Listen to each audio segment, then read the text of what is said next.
Saludos estimados miembros de la familia lasaísta del Distrito Centroamérica y Panamá. Mi nombre es Marco Vinicio Sandino Castillo y soy su facilitador en el módulo 4 promoviendo el cambio desde el aula del curso El Docente 4.0, herramientas avanzadas en la educación. En este video vamos a ver temas relacionados al rol del docente en la relación social en el aula de clase, es decir, el docente como mediador, el uso de la comunicación no violenta y también vamos a ver un poco acerca de lo que nos dicta el ideario educativo lasaísta sobre nuestro rol como docentes en el aula de clase. Comenzamos. Bien, comenzaremos hablando acerca de la comunicación no violenta. En el caso vamos a definirla como una forma de hablar o de relacionarnos que facilita el flujo comunicativo necesario para intercambiar información y resolver diferencias. Nos ayuda a identificar nuestros valores y necesidades compartidas y a utilizar un lenguaje que favorece la relación, a la vez que evita resentimiento y pérdida de autoestima. Este concepto de comunicación no violenta no ha sido diseñado específicamente para la educación, sino para todos los tipos de relaciones que existen. Cuando hablamos de la comunicación no violenta, tenemos que hablar de 4 componentes principales o 4 componentes que generan este tipo de comunicación. Para empezar, nosotros tenemos que entender u observar el entorno, tanto a nosotros mismos como a las personas con las que nos estamos comunicando. Es importante entender los sentimientos, nuestro propio sentimiento y el sentimiento de las personas con las que nos estamos comunicando. De tal manera que si nosotros podemos entender cómo nos estamos sintiendo o cómo se sienten las personas, nosotros podemos crear una empatía, ya sea hacia nosotros mismos o hacia los demás. De tal manera que podamos generar una comunicación partiendo de ese concepto o ese elemento empático. Por ejemplo, si nosotros entendemos que la persona con la que nos estamos comunicando está molesta, entendemos sus sentimientos, entendemos qué es lo que siente, y a partir de ahí vamos a identificar sus necesidades, es decir, qué es lo que esa persona está necesitando en este momento y qué nos está pidiendo.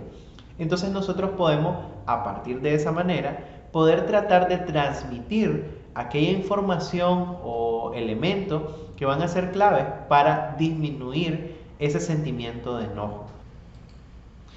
En el caso de la comunicación no violenta, nosotros tenemos que entender que existe un inventario de necesidades.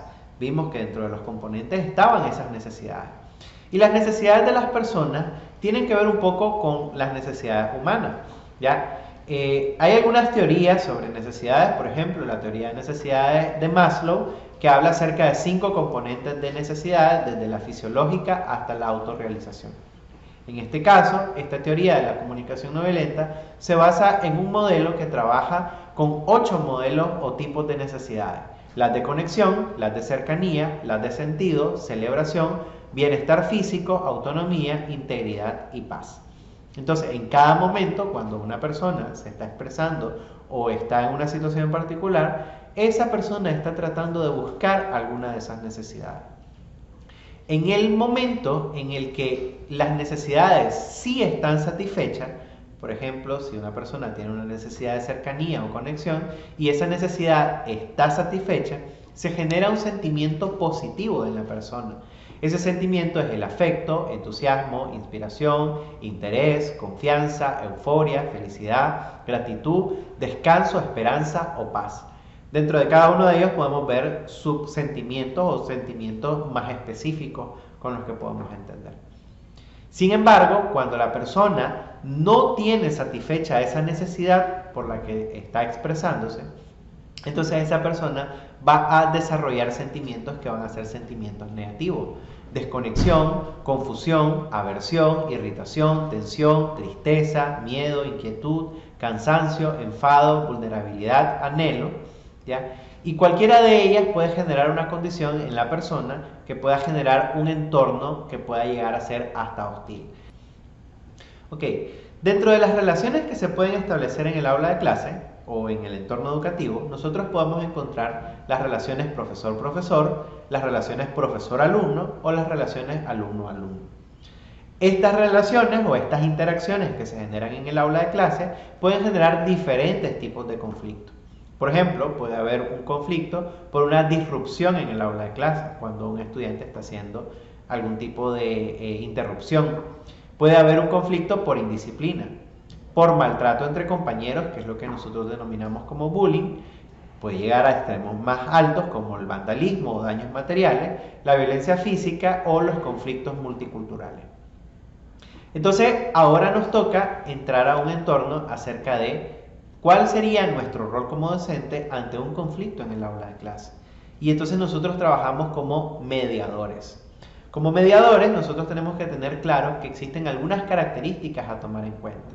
Debemos ser neutrales e imparciales, respetuosos a la forma de comunicarnos, empáticos, es decir, comprender los sentimientos y tratar de ser flexibles en cuanto a los elementos que nos están presentando los estudiantes, algo que tal vez para nosotros no es importante, entender que para ellos sí lo es. Tener habilidades en la comunicación, ser persuasivo y llevar fuerza, pero no fuerza de violencia, sino fuerza de firmeza. Ser creativo en la búsqueda de soluciones de alternativas y sobre todo ser muy paciente. Bien, los principales conflictos que nosotros nos podemos encontrar en la escuela, vimos un poco de ellos en la lámina anterior, pero vamos a verlos un poco más a profundidad. Lo que es el conflicto como tal se produce cuando hay un enfrentamiento entre los intereses o las necesidades de una o varias personas. Entonces vemos de nuevo cómo el término necesidad o las peticiones y los intereses entran en juego, que hablamos sobre la comunicación no violenta. Vamos a hablar de violencia cuando hablamos de un comportamiento agresivo con la intención de causar daño físico, verbal, psicológico a otra persona, ¿ya? Y en este caso, esa violencia puede tener escaladas que van desde un simple insulto hasta una situación de violencia física. Y finalmente tenemos el bullying. El bullying es un comportamiento que es prolongado de insultos, rechazos, intimidación o agresividad física de unos alumnos contra otros. Bien, ¿cómo vamos a resolver ese conflicto? Entonces, la mediación es una herramienta que nos puede ayudar a nosotros a entender mejor cómo vamos a resolver ese problema. Bueno, vamos a ver algunos elementos claros sobre qué características tienen normalmente los conflictos. Y bueno, el primer punto es que los conflictos son un fenómeno natural en las organizaciones. Es decir, ninguna interacción social va a estar lejos de tener o no un conflicto. Es decir, siempre va a existir un conflicto. La diferencia es cómo nosotros manejamos y gestionamos ese conflicto. Hay que tener muy claro que un conflicto nunca se va a resolver solo.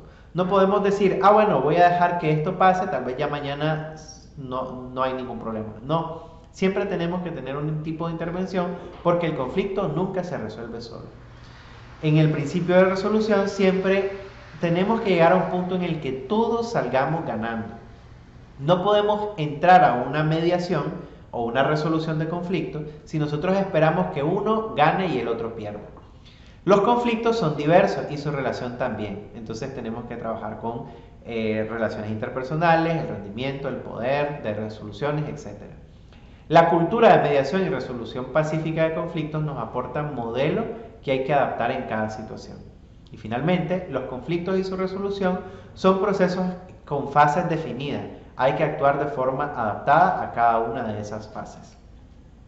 Bien, estos son los pasos que se utilizan en el proceso de mediación para la resolución de conflictos.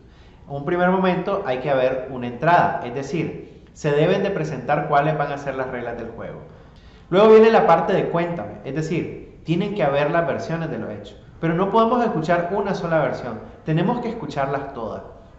Luego vamos a situarnos en los intereses, es decir, cuáles son las necesidades de cada una de las personas que son parte del conflicto. Y a partir de ahí nosotros vamos a entrar a la resolución o arreglar. Y podemos utilizar, por ejemplo, como herramienta la lluvia de ideas, como para poder identificar qué elementos nos pueden servir a resolver ese conflicto. Y finalmente llegamos a un acuerdo. Un acuerdo entre las partes, cada quien asume o indica que va a ceder y que va a recibir, de tal manera que entonces ese acuerdo permita esa resolución del conflicto. Bien, dentro de los 4 pilares de la educación, en términos generales, nosotros encontramos aprender a conocer, aprender a ser, aprender a vivir y convivir y aprender a ser. La resolución de conflictos está muy vinculada con el aprender a vivir y a convivir juntos. Porque en este caso nosotros tenemos que tener muy claro que las personas en su entorno siempre van a tener conflictos. Si nosotros les enseñamos a resolverlos a través de mediaciones, esas lo pueden transmitir en los demás entornos, en su familia, en su barrio, incluso en sus futuros escenarios de trabajo. Bien, todo esto no está lejos de lo que los principios lasallistas nos dictan. El ideario educativo lasallista está compuesto por 3 escenarios grandes y en total por 10 dimensiones con las que se trabaja. El primero es de la naturaleza de los procesos, centrado en la persona, y los procesos que nacen de la propia realidad. En este caso se trabaja mucho con lo que es la persona y el ambiente, y aquí se indica en múltiples ocasiones cómo nosotros tenemos que trabajar en función de una relación de identidad individual y una relación colectiva. Luego, dentro de las características de los procesos, tenemos el proceso que se da como clave de asociación, los procesos participativos y democráticos, entonces ahí vemos todas las partes involucradas, el proceso que da desde la creatividad y los procesos académicamente serios. Y finalmente tenemos los procesos que tienen o dan horizonte de sentido, donde nosotros trabajamos con un proceso que desemboca en un trabajo socialmente pertinente, un proceso que educa en un compromiso ecológico y un proceso de crecimiento en fe, y finalmente un proceso que desemboca en el compromiso cristiano. Y dentro del compromiso cristiano no está de más o no está fuera el tema de la comunicación no violenta y la resolución de conflictos con la mediación. Bien, lasallistas, este ha sido todo por el video de hoy. Asimismo, con este video hemos terminado el módulo número 4 del curso.